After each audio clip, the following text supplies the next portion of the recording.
As one of the district's Scale Up for Success schools, the leaders, teachers, and staff at Fairmount Park Elementary have set out to change the trajectory of the school and its students.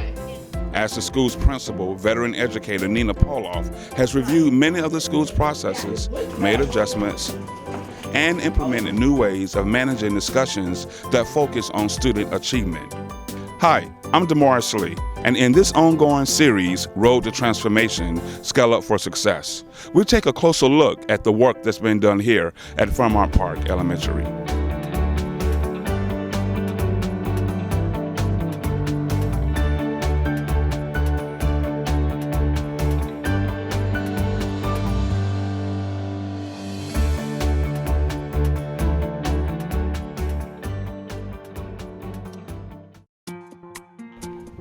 The process begins in April 2015 when Dr. Antonio Burt goes over analysis of school data with Principal Nina Poloff and her staff.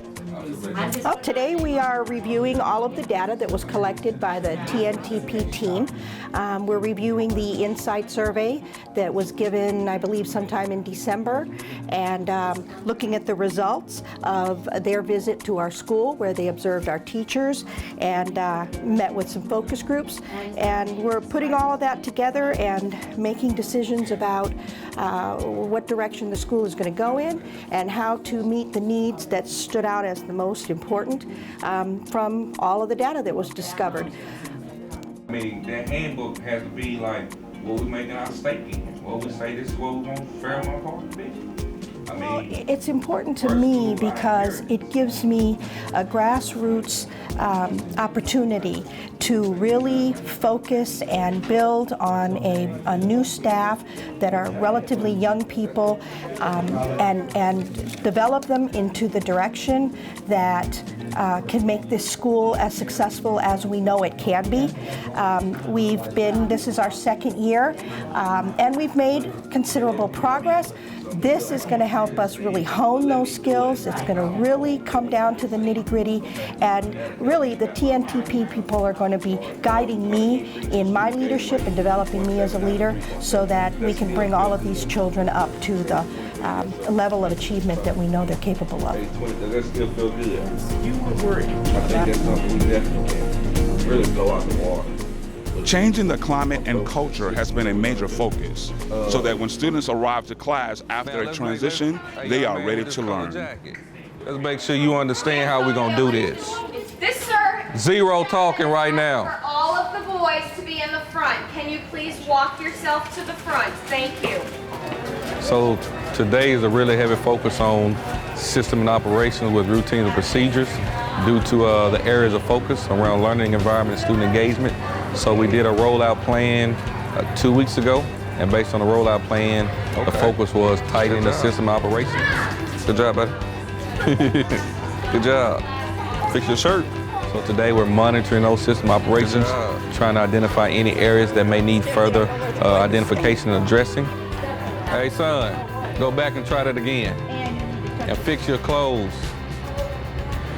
And then also build upon the areas of growth and those short wins to continue over into our summer bridge program and hopefully the opening of next school year. Listen up. I got it. Listen up. I want the young ladies up front, young men in front of me.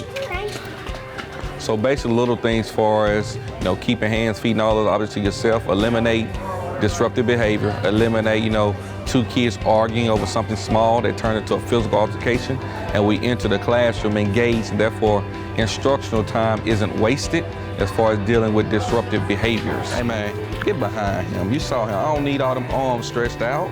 We're going to the same location. What are you going to do now? So it helps as far as when the kids transitioning back into instructional time, they're in a calm demeanor. They're not, hype or aggressive as far as been playing from the location they're leaving. I want you to be my leader. You're gonna break off to Mr. Kevin, then you're gonna lead the line, okay? All right. Fall right here. We on 0. And so they're able to go back into the classroom with the mindset of being engaged and being engaged for learning. Stop right there. For what? So you can understand what you should be doing. Walking straight without all the running, playing like everyone else. We all see you. Thank you. We're seeing that the teachers are really enforcing the routine procedures as far as zero talking during transitions, also with shirt tails in, enforcing the dress code, and having kids walk in straight uniform lines to and from all classes. At the start of the 2015-16 school year, a new atmosphere had been established at Fairmount Park Elementary that included mandatory uniforms.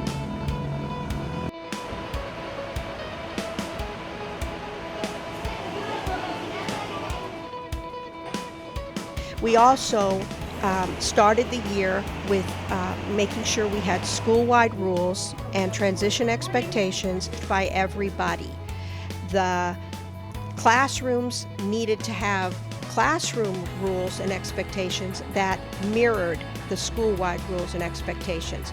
And there was no wiggle room.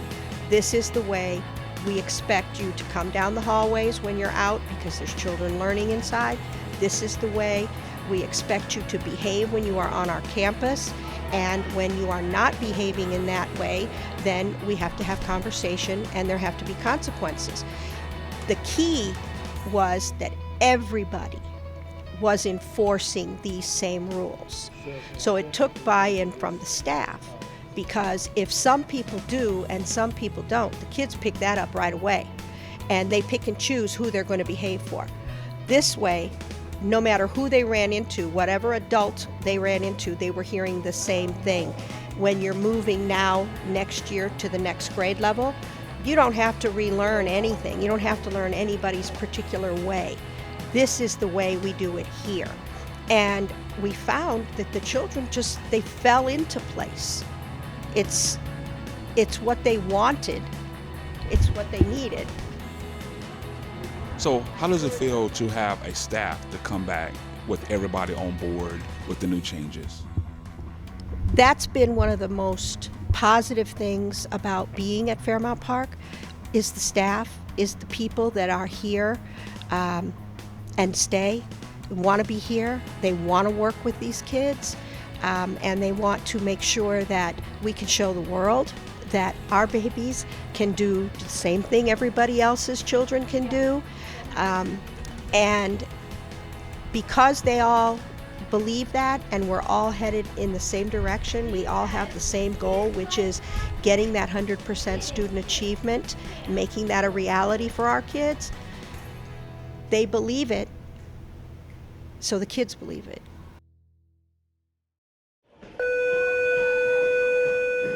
Paraprofessionals working alongside the classroom teachers have become an integral part of the teaching model at Fairmount Park, as well as the 4 other Scale Up for Success schools.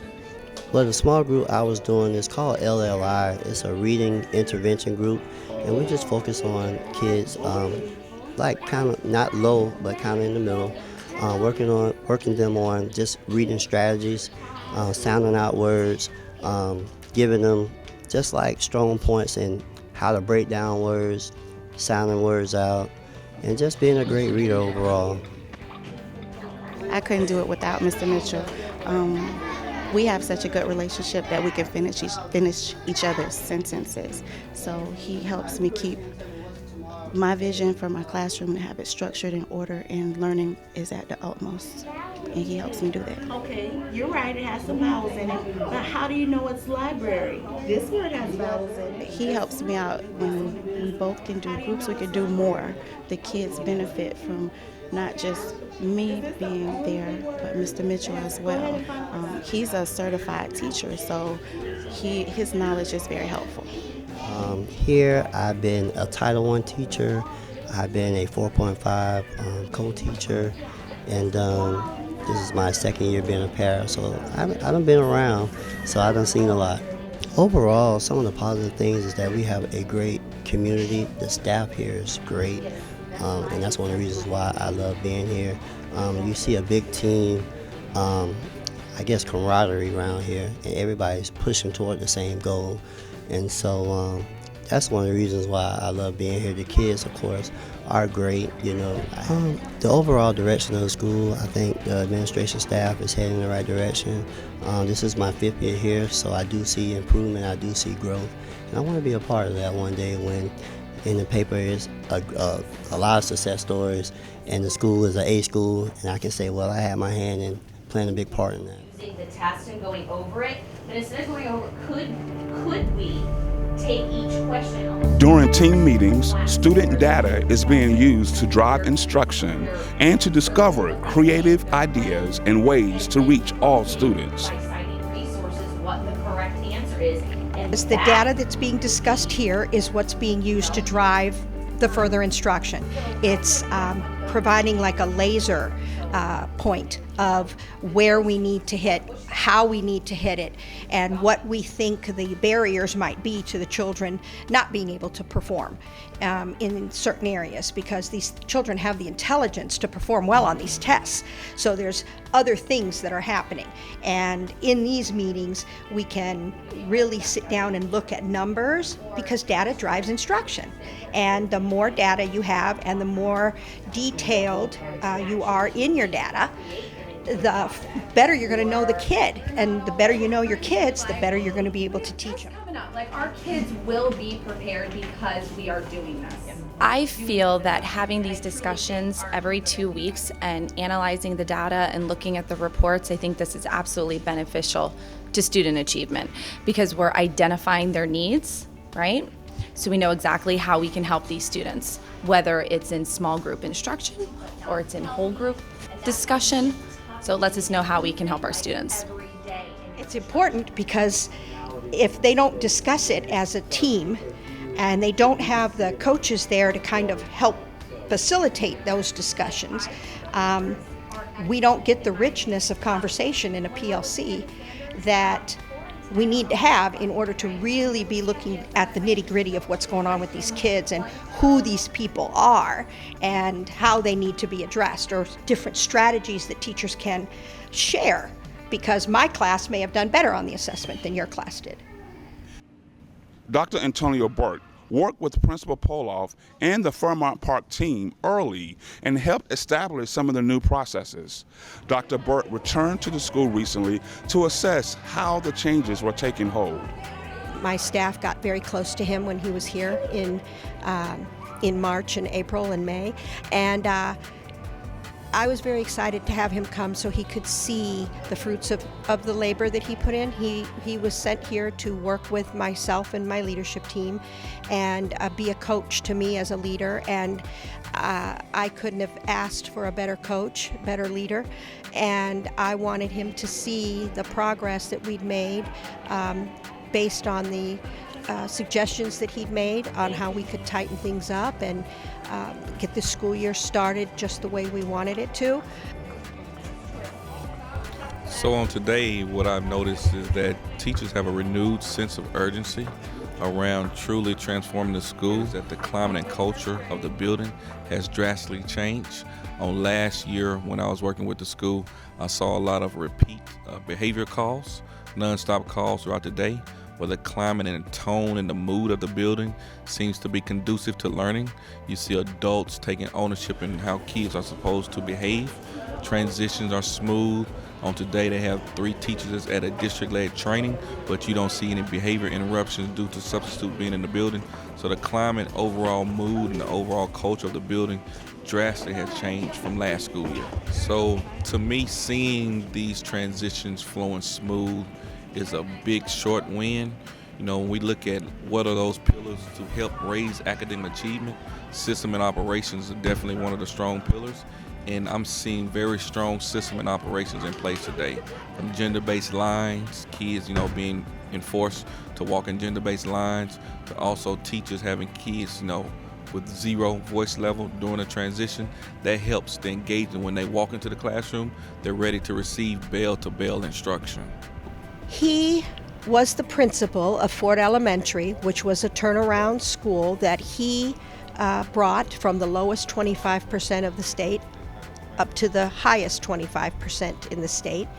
And so because we were implementing several of the things that he had implemented at his school that he felt helped to make it successful, but also I wanted him to sit in on our data meetings. He was the one that introduced us to having these bi-weekly assessments instead of just having running records and things like that we were doing in between district assessments. So we wanted to show him what we had put together based on the framework that he'd given us. Thursday, when you see him Friday morning, look, you got to get on ice station, because it shouldn't be any issue where no kid, particularly here with the magic hour and other things built in, where they should, in order for it to be accurate with fidelity, they got to have a minimum. So today we looked at ice station, which is huge in closing the reading gap. And with that plan, parents are now going to receive support around what can I do, or how can I support the teachers with those students that's scoring in Tier 3. Not only Tier 3, but Tier 2 and Tier 1 levels, and how do we track the performance to know, like, hey, this kid is really moving, or they need more support on specific areas. A lot of times you may see a kid that may be struggling in comprehension, but they may score well in fluency. Well, I need to provide my support around comprehension. So how can I best support? So it's about parents and teachers being aligned and plan together, but most importantly, providing that support that's intentional based on the needs of the students. As he's listening to the conversations, he knew what had happened at his school, and so he would add in when he saw an opportunity of how we could tighten even further. Increasing student achievement by keeping students engaged, raising the rigor and expectation in the classroom is the goal. So as I walked with the administration today and we went inside classroom observing instruction, we talked about how now the culture and climate is definitely calmed down, the tone and mood is conducive to learning. So now the focus has to be on how do we raise the rigor inside the classroom. So today we looked at the workstations being implemented. So they have a new focus as far as how do we make these workstations meaningful, intentional, and productive to raise academic achievement. So they're looking at ways to tweak or differentiate the workstation so that they know which kids are being touched and how the teachers are moving those kids. So now it's all about improving instructional practice for the teachers. More PD around instructional practices, more PD around differentiated instruction, more support around raising rigor inside the classroom. So we were in two classes this afternoon, and I can see the spark go off in you as you saw the instruction going on. What gave you that spark, witnessing that kind of level of instruction happening in your classrooms? I was seeing evidence of learning. When I would sit down and talk to the students and ask them what exactly it was they were working on, they were able to tell me. In one of the classes, they were reading an informational article, and I saw that some of them were underlining in their article that they were writing on a separate sheet of paper. And I asked the student, I see you've underlined, and why are you underlining? And they were able to tell me, because I'm capturing important information that I can go back to later to put in my writing piece. And that's monumental. That's evidence of learning. I also see relationships between my teachers and my students, and the value. For example, in Mr. Velarde's class, you could see that those children respond to him, and their eyes were glued on him, and he had a very calm, mild way of teaching math, and having having the children they were relaxed. I was not a strong math student, and to me, math would always make me nervous, but when you're in his classroom, even if you're struggling, he makes it okay, and kind of comes and talks softly to you and helps you out and asks you questions and kind of helps you see your way through it. And then again, evidence of learning, when he's asking questions and he's having the children explain how they worked the problem out, what words in the story problem were important for them to know to make decisions about what they needed to do with the numbers. It was evidence of learning, and that's what we want to find in all of our classrooms, is that kind of evidence of learning, and the students doing the work instead of the teachers. My expectation is mostly that they work every day. Hard work is a talent. Not everyone has it, and they need to develop that talent. And that's mostly it, really. I mean, if they'll make incremental gains as the year goes on, and I'm not expecting every one of them to be proficient in everything all the time, but I am expecting them to work towards that goal. It took about 2 months for them to really realize that I'm not going to coddle them. I'm there for them when they need actual assistance. I am there to scaffold, but I'm not going to coddle them when they just assume that when they start independent work that someone's going to come over and walk through every single item with them, and that's just not something I'm able to do because, one, I have a large class, but also no one's going to be there for them when they're testing and when they go to 4th grade, particularly when they go to middle school. Really, no one's going to be there for them, so they have to get used to doing this work on their own. I came from coaching. I was coaching high school basketball for 3 years before I got here, and a lot of the skills that I developed as a coach I brought with me to Fairmount Park. And so they talk about engagement being like critical, and how it's not every teacher is able to produce lessons that get that kind of engagement. Emphasis on academics go beyond the school day, as we see in the after-school STEM Academy. This is my first year as the STEM facilitator, and I was very interested in becoming the STEM facilitator because I believe that science, math, and technology are very important to the children and the students in school now. They use science, math, technology, engineering for multiple things, and it can be used across all subject areas, and I just feel that it's very important to get the kids interested with hands-on activities that involve these subjects. The kids are very excited to come to STEM Academy. I'm asked Monday through Wednesday, is it STEM Academy Day? Is it STEM Academy Day? They see me in the hallways. They're very excited to tell me what they've done, what they're doing in the classroom. It ties in really nicely with the science lab that we do here at Fairmount Park. The 5th graders are working on a Connects lab, and they're taking that and bringing it back into building the Formula One car that we're building right now. They really enjoy it. I can tell that it's definitely piqued their interest in science a lot, and they're finding ways that it's also incorporating math into what they're doing with everything in the classroom. I think we should cut this off then, make it bigger, because it's just... I definitely feel that it's building their self-esteem in the classroom as well as outside the classroom, whereas some of these students do not have any contact with each other besides in STEM Academy, so they're building new friendships, they're learning how to work as a team, which is very important. They're all learning together. Whereas day 1 it was my car, and now we're into week 5, and it's, let's try this together, let's do this. So it's definitely built their cooperation and working with each other and their confidence. Well, this being my first year, I'm very excited for it. I'm definitely looking forward to going to the STEM Expo at the end of the year and taking the children. And I do have some 4th graders in the STEM Academy, so I'm hoping that it's going to pique their interest, that they're going to come back. And I'm also hoping that they'll take this and continue on with STEM as they go into middle school or even high school, and that they definitely learn something and they're interested in any job that has the STEM application. Well, if you move it, that's going to fall off. What are you going to do to connect it? This is a place of learning, and it's a place for teachers to teach, and I think that's just being reinforced on a consistent basis, because we're out here in force helping teachers if we're seeing a line that may not be the way we expect it to be. We don't just watch the teacher struggle, we step in and help them. And the teachers feel supported with that. The kids know that we mean business.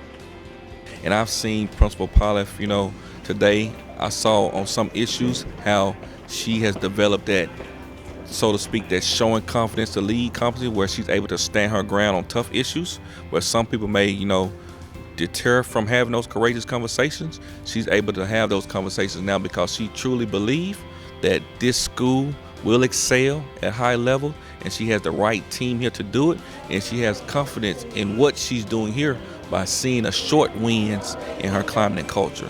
So the short win is going to spiral and have larger wins. But I think the short win that she saw with the dress code enforcement, with the transitions being smoother, not having all the behavior calls that she had last year, gave her confidence to step out and say, you know what, we're sticking with the lesson plan, we're sticking with this 2-week instructional cycle, we're sticking with requiring you to submit these lesson plans, we're sticking with having PLC meetings, and these are the things you're going to be required to bring. So the accountability level has increased for adults. In order to get the turnaround, all adults have to have accountability. And that's something that I've witnessed on today, that she's raised the level of accountability, and she's not afraid to have that accountability, and it's spiraling down to her teachers buying into, and her teachers being more intentional about what they're doing on a daily basis. I was very proud of what we had done with what Dr. Burt taught us or coached us on. And again, that's one of the main reasons I wanted him to come back, because I wanted him to see you were right. I mean, I know he knew he was right, but it's like, look, we did it. And it made me feel good because I want to do what he did. As a principal, I want to be able to bring a school to a place where, you know, we're the shine of the community, and our parents want their kids to be here, and they're proud to say that they have a Fairmount Falcon. And, you know, I have a staff that's wearing the school shirts. So, I mean, it's just so much, I don't know, love and giving back and mission work from the staff and my leadership team. It couldn't happen without those personalities and that kind of dedication. These are the things that fill my soul, because I feel like we've worked hard and we've accomplished something. My teachers have worked hard and they see what they've accomplished. They can't get over the transition. There's no place that I'd rather retire out of a 30-some year career than Fairmount Park, because we're building a legacy here, and I'm honored to have been a part of something that I know when I walk out those doors is going to be a good thing. A vast amount of work has been done at Fairmount Park Elementary in an effort to improve the academic performance of the school's students. A shift in the climate on campus has taken hold. Students know that Fairmount Park Elementary is a place of learning. I'm DeMaurice Lee, and I'll see you the next time in our ongoing series of Road to Transformation, Scale Up for Success.